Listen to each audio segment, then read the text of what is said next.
Hello everyone, আসসালামু আলাইকুম। কেমন আছেন আপনারা সবাই? আশা করি ভালো আছেন।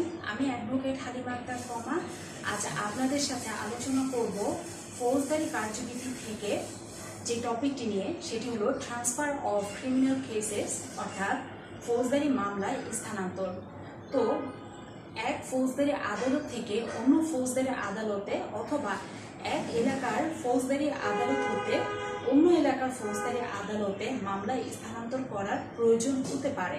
তো কিভাবে এই ফৌজদারি মামলা স্থানান্তর তলব বা প্রত্যাহার আদেশ হবে বা কিভাবে স্থানান্তরিত হবে, সেটি উঠে এসেছে আমাদের ফৌজদারি কার্যবিধির ধারা 525-এর উপধারা ক থেকে শুরু করে ধারা 528 পর্যন্ত। তো চলুন মূল ধারার মূল আলোচনা শুরু করা যাক। ফৌজদারি কার্যবিধির অধীন ধারা 525-এর উপধারা ক এখানে বলা আছে, আপিল বিভাগের ফৌজদারি মামলা বা আপিল স্থানান্তরের ক্ষমতা।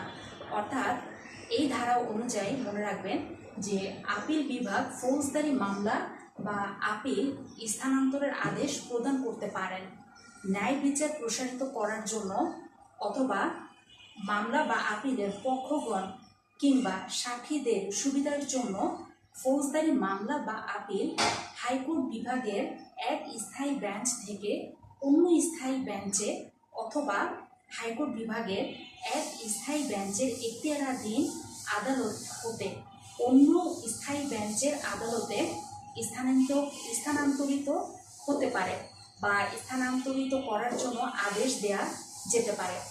তো এই হলো ধারা 525-এর উপধারা ক এর পূর্ণাঙ্গ আলোচনা, এবং এই ট্রান্সফার অফ ক্রিমিনাল কেসেস সম্পর্কিত আরও যতগুলো ধারা আছে অন্য সবগুলো ধারা নিয়েও ক্লাস পার্ট 2 এবং পার্ট 3 নিয়ে আপনাদের সামনে হাজির হব। তো কেমন লাগলো আজকের ক্লাসটি?